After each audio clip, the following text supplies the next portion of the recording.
Another myth. Thanks to XYX technology, you don't need physical protection or a security policy. Why is this false? All applications can only be used for protection if they're turned on. Shutting down your operating system, it's hard to believe that it would still protect the data saved on the disks. It doesn't, and it can't. This is true also of any other device. Let's go back to firewalls for a moment.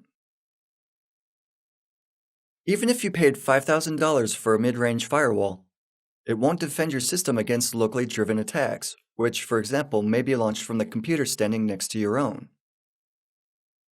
In other words, technological security measures are vital. They should only be part of a larger security policy for your company. We'll talk about that in the next part of this course. Effective security is achieved through obscurity, is another false notion. This theory assumes that the less conspicuous you are, the more secure your system will be. But it's much harder to hide in the internet than it is to hide in your house, on your street, or in your neighborhood. Attempting to obscure your computer system in the internet means that your presence will be compromised for potential customers and other people you want to share information with. Not connecting to the internet in the first place wouldn't make for a big difference. Any system that performs some operations can disclose a lot on its configuration and the people who manage it. This information is out there for the public, and in the next parts of this course, we'll learn to read it. The next myth. Client-side security successfully protects the server. An example is a client application, which does not allow users to enter -1 as a value in the price field on an online shop. It protects us from people who would want to try and deceive us by buying a product for free and making us pay money to them. This myth is false for two reasons. As server administrators, you have no control over client computers. The client could be the administrator of his computer and will be able to use it freely. He could, for example, tamper with the functioning of your secure web page used for online purchases. Not being a programmer, the user may not want to modify the code on the web page, but he can connect to the page bypassing your application on a public server. You can't force all users to connect to the server always using your application.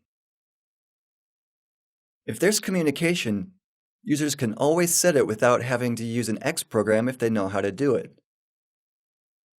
And the program that will be used instead may not function exactly as you wish it would. Cracking passwords is the biggest threat, is another myth from our list. Yes, you should protect your authorizations.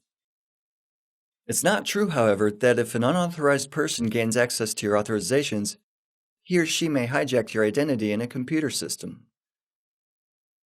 It's also not true that cracking a password consists of trying algorithms and authorization procedures until an unencrypted password is determined. It's far easier to simply ask a user to provide a password. As you'll see, in 6 out of 10 attempts, the user will submit his password himself, so cracking it is simply not worth the trouble. Encrypted passwords, for example an MD5 hash or any other cryptographic material, are used for authorizations in computer systems. It's enough to send a hash to an application without even knowing the unencrypted value. The threat is not limited to simply cracking passwords.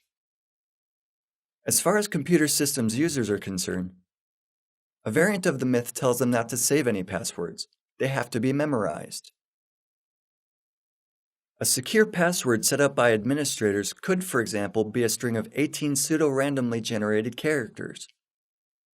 Users, knowing they'll have trouble remembering it, take the password down. Is it wrong to do so? No. The problem is, however, storing the information in a secure way, like you would store the confidential data such as a credit card. Not many people would leave their credit card under their keyboards. They usually put it in a wallet. So why don't you keep the note with your password in your wallet and leave it under the keyboard instead?